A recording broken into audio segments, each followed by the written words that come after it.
18ویں صدی کا اختتام ہو رہا تھا۔ ہندوستان میں مغلیہ سلطنت دم توڑ رہی تھی۔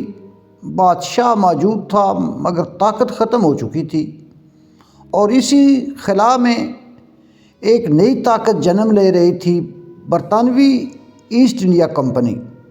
اسی دور میں پنجاب یعنی 5 دریاؤں کی سرزمین پر ایک ایسا لڑکا ابھر رہا تھا جو آنے والے وقت میں تاریخ بدلنے والا تھا۔ السلام علیکم۔ آج ہم بات کریں گے مہاراجہ رنجیت سنگھ کے بارے میں۔ پنجاب میں سکھوں کے 12 قبیلے تھے جنہیں محصل کہا جاتا تھا۔ ہر محصل کا اپنا سردار، اپنی فوج اور اپنا علاقہ تھا۔ ہر محصل آپس میں لڑتے بھی تھے، لیکن جب بحر سے حملہ ہوتا تو سب ایک ہو جاتے۔ ان کی مشترکہ فوج کو دل خالصہ کہا جاتا تھا۔ گوجرانوالا کی شکر چکیہ محصل سب سے طاقتور تھی۔ 1792 میں اس محصل کا سردار بنا صرف 12 سالہ ایک لڑکا۔ یہی لڑکا آگے چل کر پنجاب کا سب سے بڑا حکمران بنا۔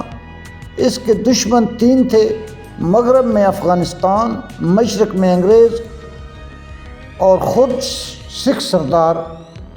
لیکن اس لڑکے کے پاس حوصلہ تھا، عقل تھا اور قسمت۔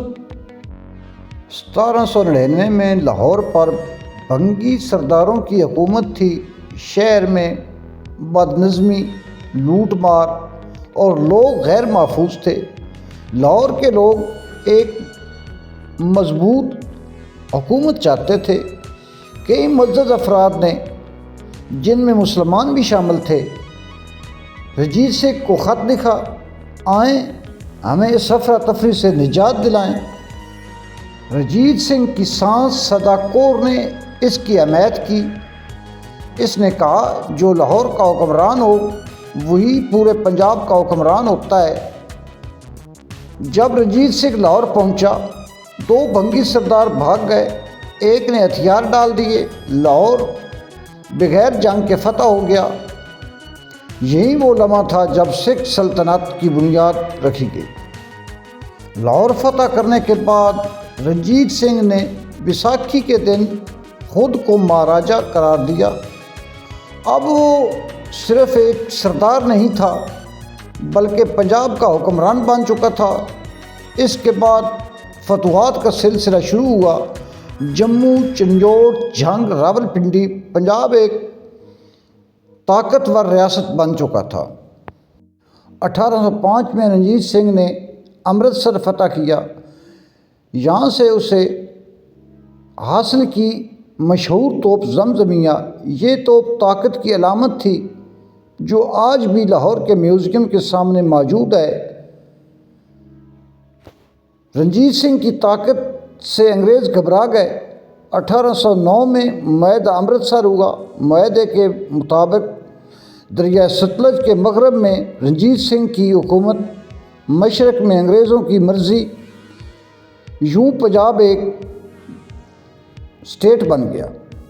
دنیا کا مشہور ہیرا کوہ نور افغان بادشاہ شاہ شجاع کے پاس تھا۔ 1813 میں رنجیت سنگھ نے کوہ نور حاصل کیا۔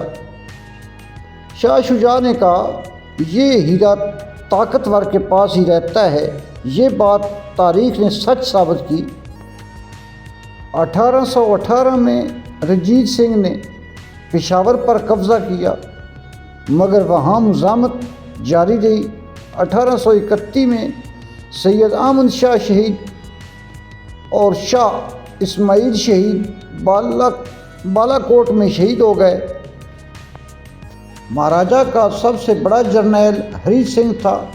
اس نے کشمیر، پشاور، خیبر فتح کیے۔ اس کی موت رنجیت سنگھ کے لیے بہت بڑا نقصان تھی۔ مسلسل جنگیں، شراب نوشی اور تھکن نے رنجیت سنگھ کو کمزور کر دیا۔ 1835 کے بعد اسے فالج کے حملے ہوئے۔ بالآخر 27 جون 1839 کو وہ دنیا سے رخصت ہو گئے۔ رنجیت سنگھ کے بعد کوئی مضبوط حکمران نہ آ سکا۔ 1849 میں انگریزوں نے لاہور پر قبضہ کر لیا۔ اس کا بیٹا دلیپ سنگھ کو انگلینڈ جایا گیا۔ کوہ نور ہیرا ملکہ کولیلیا کو دے دیا گیا۔ مہاراجہ رنجیت سنگھ صرف ایک حکمران نہیں تھا، وہ پنجاب کی تاریخ تھا۔ اس نے بکھرے ہوئے علاقوں کو جوڑا، مگر اس کے بعد کوئی اسے سنبھال نہ سکا۔ اگر یہ ویڈیو اچھی لگے، لائک، شیئر، سبسکرائب کریں، بیل آئیکن کو دبائیں۔